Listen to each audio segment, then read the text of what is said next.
I'm a stand-up comedian. Yes, it's true, but that's not, I know that's not what you're thinking right now. You're looking at me and you're thinking one thing. My God, that guy's really brown. And it's true. It's true. I'm actually two types of brown, okay? So don't get it twisted. My dad is Indian.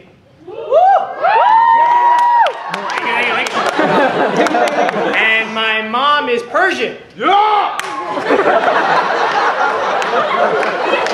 dad is Indian, my mom is Persian, so I'm Pakistani. If you don't get that joke, look at a globe! Because it's really funny. I'm not a scary type of brown guy, though. I wish I was. I wish I was like an intimidating brown. I'm not a scary brown guy. I'm just a hairy brown guy. I'm just waiting for the day that like this hair connects this hair, and then I'm a god. Because white guys are so lucky. White guys, as far as hair goes, right down here, you just got like a little happy trail.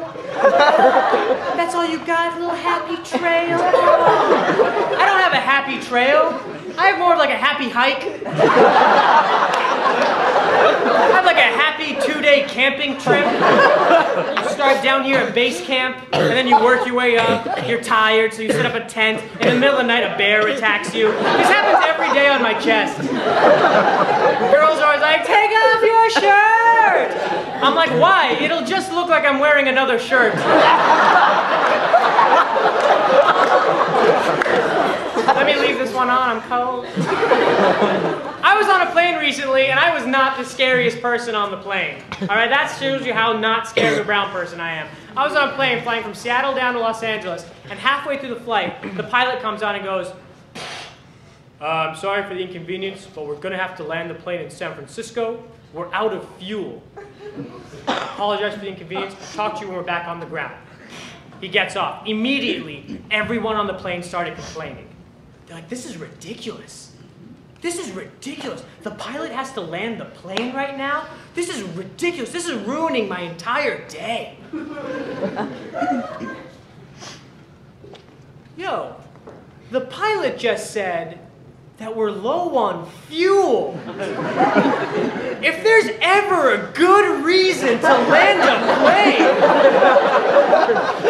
that you are on, it's because it's low on fuel. It's like you went on the intercom and went, the DirecTV's not working and I'm kind of hungry. Okay, San Francisco. He said we're low on fuel and people were complaining. 20 minutes later, he comes back on the intercom and he goes, you know what? We're gonna go for it. That's what a pilot said. On a plane. We're gonna go for it. We're gonna go for it is not something you want to hear a pilot say. And that's the only time I ever thought about taking over a plane. I'm honest. That's the only time I ever thought.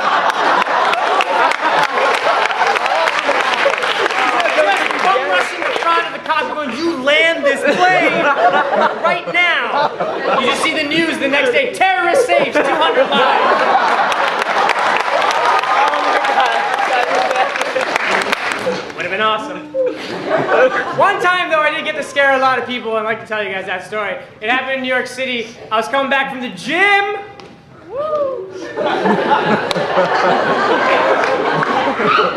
How else do you think I fit in these skinny jeans?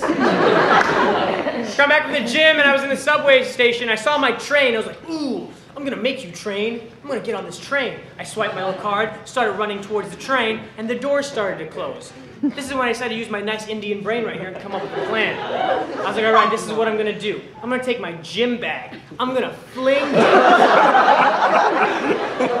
Yeah, some of you have caught on already. I'm gonna take my gym bag. I'm gonna fling it. It's gonna get stuck between the doors.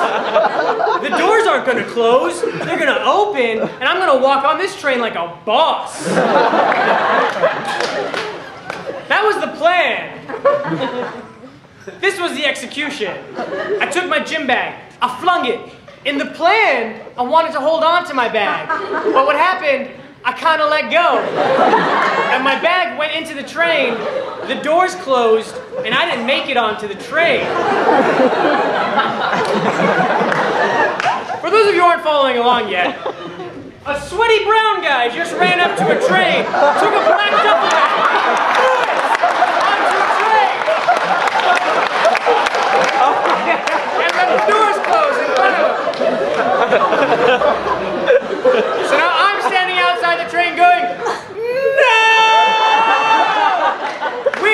a lot like Allah! Kill them!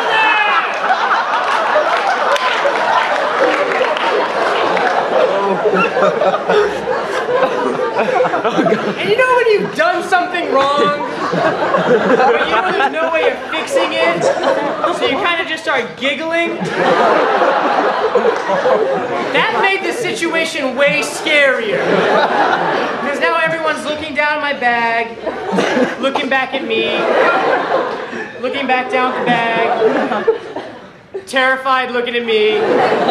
I was like, oh my God, this is my code red. That's what we call it. When a non-threatening brown person scares a lot of people, in our culture we call it a code red. It's a huge deal to us. It's like our bar mitzvah. You know, like when we become a man, our turban gets a little bigger, we get our first keys to our taxi. It's a huge deal.